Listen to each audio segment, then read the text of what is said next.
প্রত্যেক দিনের মতো আজকেও সকালবেলা উঠে যেমন নর্মাল ব্লগ শুরু করেছিলাম। তবে আমরা ভাবতেই পারিনি যে আজকে নর্মাল দিনটি আর নর্মাল থাকবে না। তো আজকে জানো তো অনেক জটিলতার মধ্যে পড়েছি আর অনেক সমস্যায় পড়েছি হঠাৎ করেই। তো কি হয়েছে না হয়েছে তোমরা যদি জানতে চাও পুরো ভিডিওটা তোমাদেরকে দেখতে হবে। ভিডিওর মধ্যেই কিন্তু সবটা বলা আছে। তো যাই হোক, সকালবেলা উঠেই সদর দরজা খুললাম, তারপরে দেখো পুকুর পাড়ে চলে এলাম। পুকুর পাড় থেকে ওই যে মারুলি দেওয়া নেতাটা ধুলাম আর এক মগ জল নিলাম আর হাতে একটু গোবর নিয়ে এসে মারুলি দিতে শুরু করলাম। তো এই যে রাস্তার এখান থেকে মারুলি দেওয়া শুরু করলাম, এখানে দেব, তারপরে ওই গেটের সামনে দেব, তারপরে উঠোনে দেব, অনেক জায়গায় মারুলি দিতে হয়। তো চলো সব জায়গায় মারুলিগুলো এখন দিয়ে দিই। কালকের ভিডিওতে একজন কাকিমা কমেন্ট করে বলেছিলেন যে দৈবকী, আমি তোমার মায়ের মতো, আমি তোমাকে কিছু কথা বলছি, তো কথাগুলো শুনে তুমি আবার কিছু মনে করো না।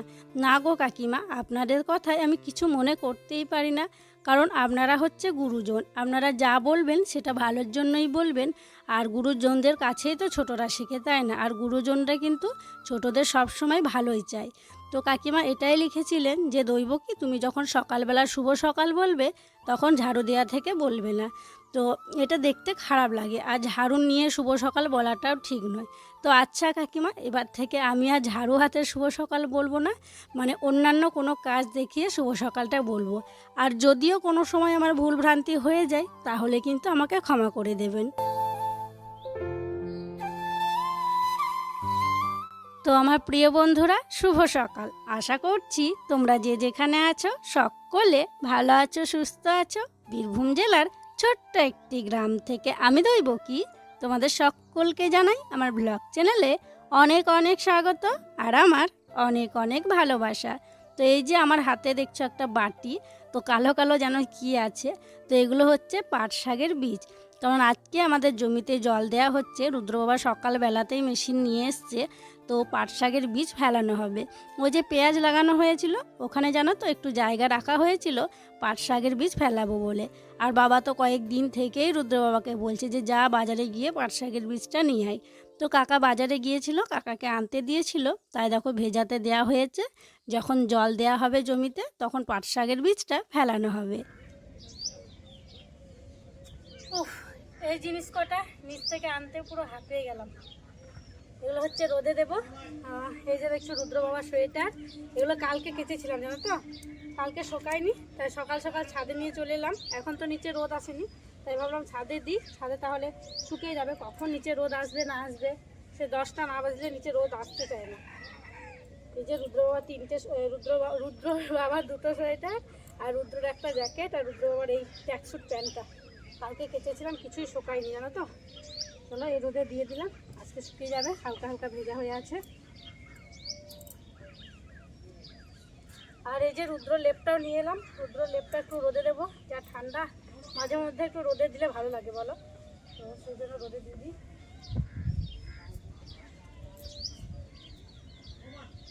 আর এই যে ব্ল্যাঙ্কেটটা আমরা ব্যবহার করি না, মানে কি বলতো, এই ব্ল্যাঙ্কেটটা তোলা থাকে, যখন আত্মীয় স্বজন আসে তখন ব্ল্যাঙ্কেটটা বের করে দেওয়া হয় ঢাকা নেওয়ার জন্য।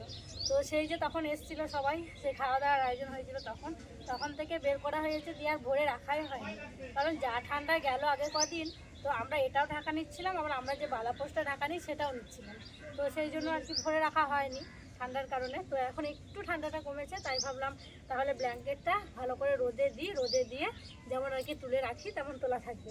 এবছর আশা করছি আর বের করতে হবে না, এখন আর কেউ আসার মতো নেই।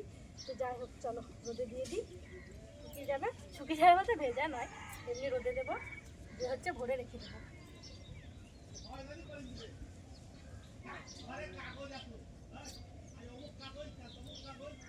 থাক,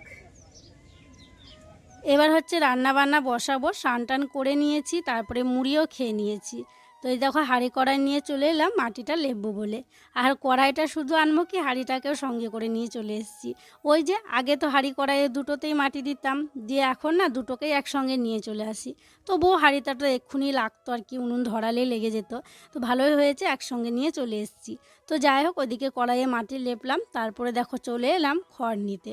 আর এখানেই তো আমার সাথে ঘটেছিল অনেক মানে দুঃখজনক ঘটনা, মরতে মরতে আমি ফিরে এসেছি। তো এখন আর হাত দিয়ে খড় নিই না, ওই যে লাঠি দিয়ে বাড়ি মারলাম, দিয়ে মানে কিছু যদি থাকে পালিয়ে যাই করে তারপরে আর কি খড়টা নিয়ে এলাম। আর পুরো একটা গল্লায় নিয়ে এসেছিলাম, কারণ দুদিন আমার উনুন ধরানো হবে। অর্ধেকটা দিয়ে উনুন ধরালাম আর অর্ধেকটা খড় রেখে দিলাম, কালকে উনুন ধরানো হবে। একটু যদি ধানের গুঁড়ো দেওয়া হয় তাহলে খুব ভালো কিন্তু জ্বলে। তো সেই জন্য দেখো রিস্ক নিয়ে আমি ঢুকে পড়লাম আমাদের গোয়াল ঘরে, সেখান থেকে এক বাটি মতো গুঁড়ো বের করে আনলাম। তো যাই হোক, তারপরে মাছ বিক্রি করতে এসেছিলো, মাছ নিয়েছি। আর আজকে ওই সিলভার মাছ বিক্রি করতে এসেছিলো। আর অনেক দিন পরই মাছ হবে, কয়েকদিন থেকেই তোমরা দেখছো যে বাড়িতে মাছ রান্না হচ্ছে না, কারণ পুকুরেও মাছ ধরছে না, আবার এখন ছিপ ফেললেও মাছ পাওয়া যায় না শীতের সময়। তো মাছ বিক্রি করতে এসেছিলো, সিলভার মাছই ছিল। তাই দেখো 3টে মাছ নেওয়া হয়েছে। তো মাছের আঁশগুলো না অনেকটা শুকিয়ে শুকিয়ে গেছে, কেন জানি না এতটা শুকিয়ে গেছে, জলের মধ্যেই ছিল দেখছিলাম, তাও আবার দেশি খুব শুকনো। তো ভালো করে দৌড়ে আমাকে এখন আঁশগুলো তুলতে হবে। আঁশগুলো উঠতেই চাইছে না, অনেকটা সময় লাগবে। চলো ঘষে ঘষে আঁশগুলো তুলে নিই, তারপরে মাছটা কেটে নেব।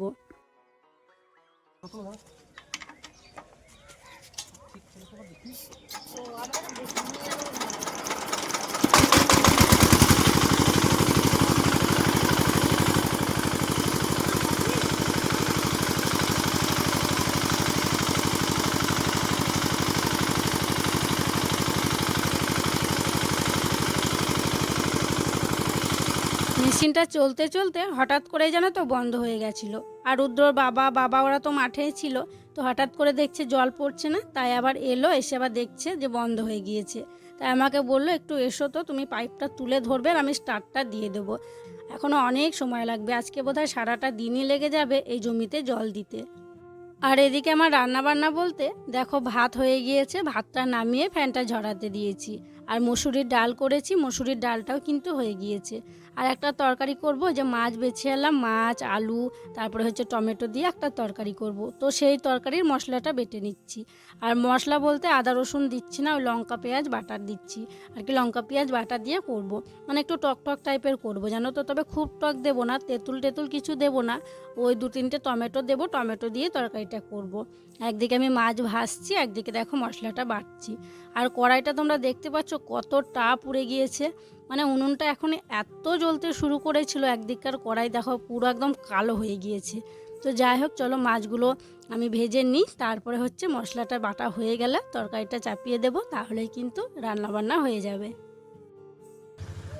সব কিছু হয়ে গেছে, আর ভাত ঢেলে নিয়েছি, ভাত ঢেলে ঘরেও রেখে চলে এসেছি। আলু সিদ্ধ মাখা হয়ে গেছে। আর এই যে সবার শেষে দেখো হয়ে গেল টমেটো আলু মাছের তরকারি। তো এই যে মাছ দিয়ে টমেটো আলু দিয়ে তরকারি হলো। আর ওইদিকে মেশিনের শব্দ শুনতে পাচ্ছ কি তোমরা? তো ওই যে হচ্ছে রুদ্র বাবা মেশিন নিয়ে এসছে, জমিতে জল দেওয়া হচ্ছে, আমতলা থেকে জল দেওয়া হচ্ছে, আমতলা পুকুর থেকে, তো সেই জন্য শব্দ আসছে। তো এই তরকারিটা নামিয়ে নেব, তাহলে কিন্তু আমার রান্নাবান্না কমপ্লিট হয়ে যাবে। মা অনেকক্ষণ থেকে বলছে জানো তো, আমি রান্না করছিলাম, মা বলছিল যে এসো আমার চুলটা বেঁধে দাও। তো কি বলো তো, চুলটা মানে স্নান করেছে তো চুলটা এখনও শোকায়নি ভালোভাবে, তা আমি বলছি একটু ভালোভাবে শোকাক তারপরে বেঁধে দেব। তো এখন শুকিয়ে গেছে, অনেকক্ষণ থেকে বলা শুরু করেছে। তো তাই দেখো এলাম মায়ের চুলটা বেঁধে দেওয়ার জন্য। আর মাকে আজকে মাথায় স্নান করানো হয়েছে, প্রত্যেক দিন তো স্নান করানো হয় না, কোনো দিন গায়ে জল দেওয়া হয়, কোনো দিন গা মোছানো হয়, কোনো দিন কিন্তু স্নান করানো হয়। আর এদিকে দেখো কাপড়টা মায়ের পিছনে দেওয়া হয়েছে, কারণ মা সবসময় রোদে থাকতে পারছে না, আবার সবসময় ছায়াতেও থাকতে পারছে না। তাই এই জায়গা করেই মাকে বসানো হয়, যাতে কাপড়টা যখন আর কি ঠান্ডা লাগবে সরিয়ে দিয়ে রোদটা গায়ে পড়ে, এমন করতে হয়। আবার কোনো সময় যদি বলে খুব রোদ লেগেছে তখন কাপড়টা আর কি টেনে দেওয়া হয়। তো যাই হোক, এদিকে রান্নাবান্না তো আমার হয়েই গেছে। এদিকে কাকিমা এলো। তো আমাদের বাড়িতে কাকিমার দুটো মানে বাটি তারপরে থালা এসবগুলো ছিল। মানে এগুলো কবে থেকে ছিল বলো তো, সেই যে আমরা পিকনিক গিয়েছিলাম সেই দিন থেকে। সেই দিন তো বাবা মাকে ভাত দিয়েছিল, তো সেই দিন থেকে ছিল। আমি দিয়ে আসবো বলে আলাদা করে রেখেছিলাম জানো তো, দিয়ে আসাই হয়নি। তাই কাকিমা এলো, এসে আর কি থালা বাসনগুলো নিয়ে গেল। হাঁড়ি কড়াইগুলো ভিজিয়ে রেখে আসলাম, আর তারপরে হচ্ছে উনুন শালটা পরিষ্কার করলাম। আর কি বলো তো, দেখবে যেখানে রান্না বান্না হয় সেখানে কিন্তু যদি কাটাকুটি করা হয়, ওই পেঁয়াজের খোসা এইসব কিন্তু থাকেই। আর এটা ওটা পড়ে কিন্তু জায়গাটা আর কি নোংরাও হয়ে থাকে। তো পেঁয়াজের খোসা টোসা পড়েছিল, তো খোসাগুলোকে তুলে পরিষ্কার করে নিলাম, আর উনুন শালটা একটু ঝাড় দিয়ে দিলাম। তারপরে দেখো আবারও একটুখানি গোবর আর একটু মাটি নিয়ে এলাম উনুন শালটা লেপার জন্য। ওই শুধু যদি জল দিয়ে লেপতাম না তাহলে কেমন কালি কালি হয়ে যেত, আর একটু যদি মাটি আর গোবর দেওয়া হয় তাহলে কিন্তু কালি কালি ভাবটা আর লাগে না। আর এদিকে দেখো রুদ্র শুধু আসছে যাচ্ছে, মানে আমাকে বলছে, মা রান্নাবান্না হয়ে গেল? আমি বললাম হ্যাঁ রান্নাবান্না হয়ে গেল। যে দেখো কোথায় বসছে, আমি বলছি ওখানে বসো না, ওখানটায় এঁঠো দেবো নেতা দেবো। যে আবার দেখো উঠে পড়লো আর কেমন করছে ব্যায়াম করার মতো। মা ওইদিকে বসে বসে বলছে, বাবু ভাই লেগে যাবে, এরকম করো না, এরকম করো না। মানে এমন দুষ্টুমি করে ঘরে থাকলে কি বলবো। আমি বাড়িতে কাজ করছিলাম, কাজ করতে করতে ছুটতে এলাম জানো তো মাঠে, কারণ এইমাত্র বাবা মা ফোন করেছিল। বাবা বলছে এমার্জেন্সি আজকেই আমাদেরকে বাবার বাড়ি যেতে হবে। তবে রুদ্র বাবা তো কিছুই জানে না, ও সকাল থেকে মাঠে কাজ করছে, মানে আমাদের সর্ষের জমিতে জল দেয়া হচ্ছে। তো সেই জন্য রুদ্র বাবাকে বলতে এলাম, তো চলো ওর কাছে যাই, ওকে বলি। আর এখন এখানে তো 3টে সর্ষের জমি আছে, দুটো মানে একটা জমিতে জল দেওয়া হয়েছে, একটা জমিতে দিচ্ছে, এখনও এই জমিটা বাকি আছে। তারপরে হচ্ছে ওই পারে যেখানে আমাদের শাক লাগানো হয়েছে ওখানে তো সর্ষে লাগানো আছে, ওখানে জল দেওয়া হবে। জানি না এই যে হুট করে বললো যাওয়ার জন্য, আমাদের যাওয়া হবে নাকি। রুদ্রর বাবা তো আজকে খুবই ব্যস্ত। তো চলো যাই, রুদ্র বাবার কাছে যাই। মানে তাড়াহুড়ো করে আমি দৌড়ে এলাম, কথাও আমার দেখো জড়িয়ে যাচ্ছে। চলো ওর কাছে গিয়ে বলি ওকে, ও তো মানে কিছুই জানে না যে ফোন করেছিল আমাদেরকে আজকেই যেতে হবে।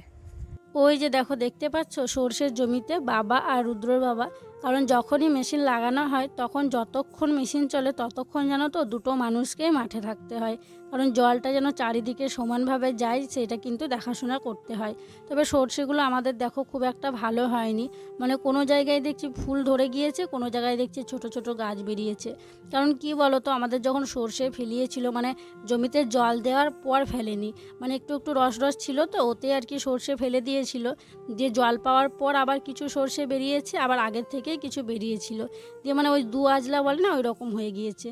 তো যাই হোক রুদ্র বাবা দেখো জোড়া ছিটাচ্ছে, জোড়া মানে ইউরিয়া পটাশ কী সব দেয় ওই সবগুলোই আর কি দিচ্ছে গোটা জমিতে। তো ও বলছে একটা জমিতে জল দেওয়া হয়েছে এই জমিটাই দিচ্ছে, আর যে জমিটা কেনা হলো আমার নামে করা হলো ওই জমিটা এখনও দিতে আছে। রুদ্র বাবার জমিতে সার জোড়া দেয়া হলো, তারপরে ওকে ডাকলাম, ডেকে দেখো আমরা জমির মাথায় বসে আছি আর ওকে সবটা বলছি। ও তো কিছুই জানে না, ওকে বলছি যে বাবাই মাত্র ফোন করেছিল, বাবা ফোন করে বলছে যে তোদেরকে আসতে মানে আজকে আসতে হবে। তো তাই ওকে বলছি যে কিভাবে তুমি যাবে, তোমার এত কাজ, এদিকে এখনও মানে জমিতে জল দেওয়া হয়নি, আবার ওই পারে জমিতে জল দেওয়া হবে, তো মানে আজকে যেতে হবে, তা আবার কেনাকাটা করতে হবে, মানে কি করে কি করব সবটা কিভাবে সামাল দেবো, মানে সেটাই বুঝে উঠতে পারছি না। এদিকে বেলাও অনেকটা হয়ে গেছে, তোমরা তো দেখেছো রান্নাবান্না অনেকক্ষণ আগে হয়ে গেছে, তার মানে কিন্তু অনেকটা বেলাও হয়ে গেছে। তাই দুজনে বসে বসে কিছু আলোচনা করছিলাম। তো রুদ্র বাবা বলছে যেতে যখন হবে বলছে তাহলে যেতেই হবে, নইলে খারাপ দেখায়। তাই আমরা ঠিক করলাম যে আমরা আজকেই যাব। মাঠ থেকে আসার পর কোনো কিছুই আর তোমাদের সাথে শেয়ার করা হয়নি। এখন বেজে গেছে বিকেল 4:30। তো দেখো তাড়াহুড়ো করে মানে খাওয়া দাওয়া করেছি। তো রুদ্র বাবা এসছে, স্নান টান করেছে, খাওয়া দাওয়া করেছে, তারপরে দেখো তাড়াহুড়োর মধ্যে দিয়ে রেডি হয়ে পড়লাম। মানে এক জায়গা যাওয়া এই শীতের দিনে বাচ্চা নিয়ে মানে কতটা, মানে হঠাৎ করে কোথাও গেলে কতটা যেন ব্যাগ গোছাগুছি হ্যান ত্যান, মানে অনেক কাজ ছিল। তো ওই কাজগুলো আমি মাঠ থেকে এসে করলাম, তারপরে রেডি হয়ে গেছি। ওদিকে বাবাকে প্রণাম করলাম, মাকে তো মা শুয়ে আছে বলে প্রণাম করলাম না। তারপরে দেখো রাস্তায় বেরিয়ে পড়লাম, টোটো বলা হলো। তো টোটো আবার রামপুরহাটে ছিল, টোটো আবার রামপুরহাট থেকে ঘুরে আসছে। এদিকে ভাগ্নিকে আমি পয়সা দিলাম, কারণ কালকে হচ্ছে আমাদের এখানে মেলা। তো আমরা তো সবাই মিলে আনন্দ করে মেলায় যাব ভেবেছিলাম। তোমরা তো আগেরবার ভিডিওতেও দেখেছিলে যে সবাই লাইন করে আমরা মাঠের মধ্যে দিয়ে হেঁটে গিয়ে আমরা মেলা দেখেছিলাম। তো কালকে হচ্ছে ওই মেলাটা, তাই ভাগ্নিকে আমি টাকা দিলাম, বললাম তুমি এই টাকাটা দিয়ে মেলা দেখো। আর এদিকে রুদ্রসোনাও দেখলো ওর পিপির কোলে বসেছিল। তো যাই হোক টোটো এসছে, তারপরে দেখো আমরা টোটোয় উঠে পড়েছি। তো চলো এখন যাওয়া যাক। জানি অনেকটাই সন্ধ্যা হয়ে যাবে, রাত হয়ে যাবে, তবুও কিচ্ছু করার নেই গো, আজকেই যেতে হবে।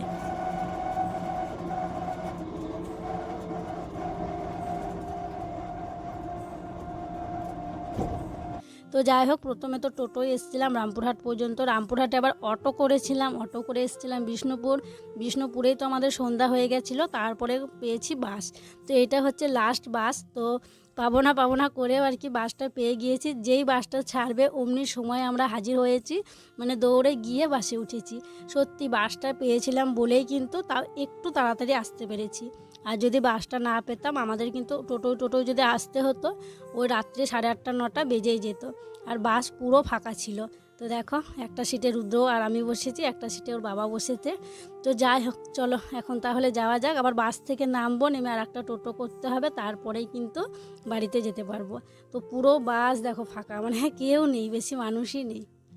তো বন্ধুরা দেখো অবশেষে মায়ের বাড়ি এলাম। তোমাদেরকে বললাম না যে এমার্জেন্সি আর কি যেতেই হবে। তো এত দেরি হয়ে গেছিলো, বেরোতেও আমাদের অনেকটা দেরি হয়ে গেল, দেখো রাত হয়ে গেল আসতে।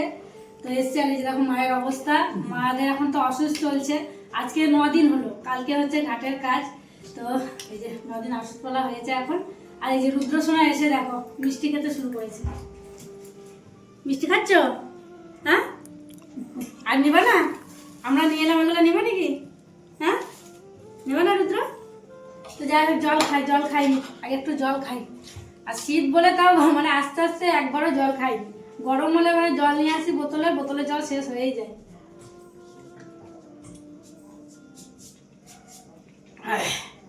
তো এখন তোমাদেরকে দেখাবো যে কালকে তো মাদের হচ্ছে ঘাট কামানের কাজ, ঘাটের কাজ।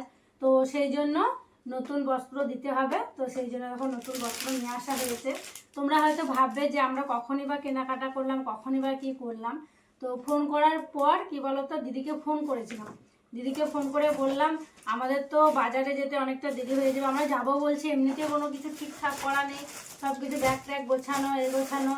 তো তুই তাহলে, তোদের তো বাড়ির কাছে বাজার, তুই বাজারে গিয়ে তাহলে কেনাকাটাগুলো করে নে। আর এই যে কেনাকাটাগুলো করা হয়েছে, মানে শুধু যে আমরা একাই দিচ্ছি তা নয়, দিদি কিছু দিয়েছে আর আমরা কিছু দিয়েছি, দিয়ে আর কি ওই ঘাটে ওঠানোর যে জামা কাপড়গুলো লাগবে সেগুলো কেনা হয়েছে। তবে দিদি আসতে পারেনি, কোনো কাজে দিদি ব্যস্ত আছে। আর তাছাড়াও কি জানো তো, দিদি শ্রাদ্ধ বাড়িতে খায় না, অসুস্থ যাদের হয় তাদের বাড়িতে দিদি খাওয়া বারণ আছে। তো সেই জন্য আরোই দিদি আসেনি। তো বললো তোরাই যা তাহলে, তাই বললো। তো যাই হোক চলো তোমাদেরকে দেখাই যে কি কি নিয়ে আসা হয়েছে। তো এমনি ঘাটে উঠবে তো এইসব কাপড় তো বেশি দিন পরতে হয় না, তো সেই জন্য কমার সময় আর কি নেওয়া হয়েছে। যে দেখো মায়ের জন্য শাড়ি নেওয়া হয়েছে, এই শাড়িটা আকাশি রঙের, আর এই যে ফুল ফুল দেওয়া আছে, ক্যাটলগ ছিল যেটা, রুদ্র ফেলে দিয়েছে। এই যে হচ্ছে ক্যাটলগ, এই শাড়িটা মায়ের জন্য নেওয়া হয়েছে। সব কিছু দিদি পছন্দ করে কিনেছে, কারণ আমাদের ওইটুকু সময়ের মধ্যে বাড়ি থেকে বেরিয়ে রামপুরহাটে আবার কেনাকাটা করা আমাদের সম্ভব হতো না গো। তাই দিদিকে বলেছিলাম যে তুই কেনাকাটা কর। দিদি বিলটা পাঠিয়ে দিয়েছিল, দিদি অর্ধেক আমি অর্ধেক দিয়েছি। আর এই যে পাড়ে মানে গোলাপি কালার আছে বলে গোলাপি ছায়া নেওয়া হয়েছে। আর এই যে একটা ব্লাউজ নেওয়া হয়েছে প্লেন গ্লাস আটা, সেটা হচ্ছে গোলাপি ম্যাচ করে আর কি। আর এই যে এটা হচ্ছে ভাইয়ের জন্য, আমিও দেখিনি কি বলবো তোমাদেরকে,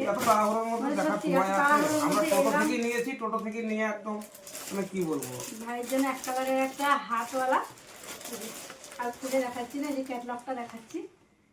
এরকম একটা গেঞ্জি এক কালারে নেওয়া হয়েছে, ভাই পরিষ্কার বলে এরকম আর কি নিয়েছে, এরকম কালারের। ট্র্যাকস্যুট বলে নাকি এগুলো? ট্র্যাকস্যুটই বলে, কিন্তু জিভ যা লম্বা হচ্ছে দিন দিন, আমার মনে হচ্ছে লম্বাতে কি বলে না। দেখো ছোট ছোট লাগছে মা, হবে হয়ে যাবে এইরকমই মা। তো চলো, এটা খুব হচ্ছে লম্বা ভাইয়ের হচ্ছে প্যান্ট, দিন। ভাইয়ের গেঞ্জি গেল, আর প্যান্ট আর কি আছে দেখি, আমি দেখিনি এখনো পর্যন্ত। আমি এসেছি বাবা নাকি, এটা বাবার জন্য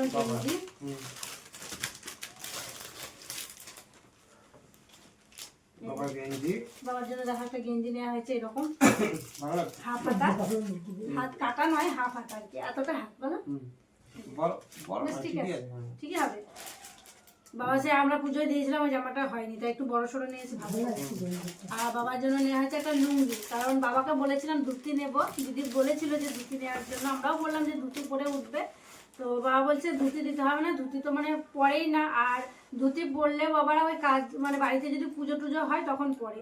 তো এই মানে অসুজের ঘাটে ওঠা কাপড় তো আর পরতে নেই পুজো পালে আর কি, কোনো শুভ কাজে। তো সেই জন্য বাবা বললো বাড়িতে লুঙ্গি পরি, লুঙ্গি নিলেই হবে একটা। তো সেই জন্য একটা সুতির লুঙ্গি নেওয়া হয়েছে।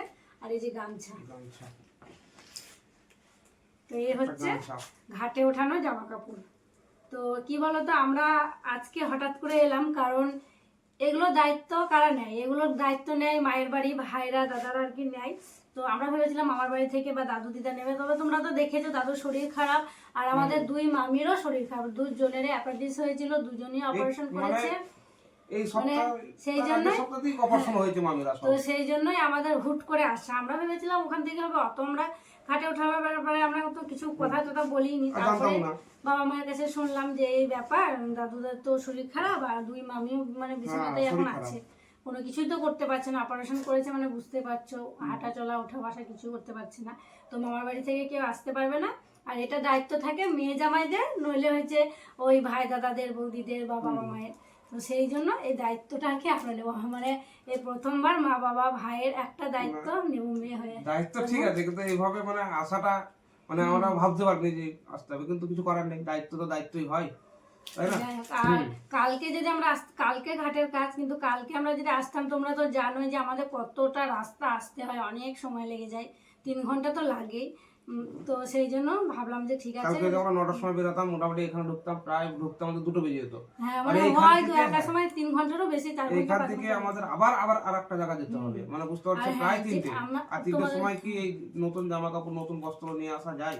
মানে সেটা তো পড়বে, তার জন্য মানে কি করবো, আর্জেন্ট আবার এমার্জেন্সি, মানে আজকেই মানে আসতে হলো। আর তোমাদেরকে বলেছিলাম আমাদের জেঠিমা মারা গিয়েছে, তবে জেঠিমা আবার এই গ্রামে থাকতো না, অন্য গ্রামে থাকতো।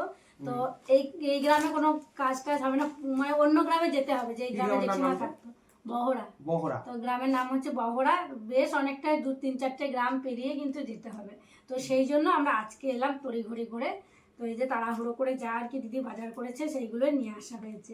তো যাই হোক, তোমাদেরকে তো বললাম কেন এসেছি তাড়াতাড়ি, এত মানে এমার্জেন্সি, আর দেখিয়েও দিলাম। তো চলো তাহলে আজকের ভিডিওটা এখানেই শেষ করছি। তোমরা সকলে ভালো থেকো, সুস্থ থেকো। আর যারা নতুন বন্ধু হয়ে আমার এই ভিডিওটি দেখছো, তাদের কাছে একটি অনুরোধ করব, আমার চ্যানেলটিকে সাবস্ক্রাইব করে আমার পাশে থেকো। আর যারা পুরনো বন্ধু হয়ে আমার পাশে আছো, তাদেরকে আমার অসংখ্য অসংখ্য ধন্যবাদ আর অনেক অনেক ভালোবাসা। দেখা হবে আবার পরবর্তী ব্লগে।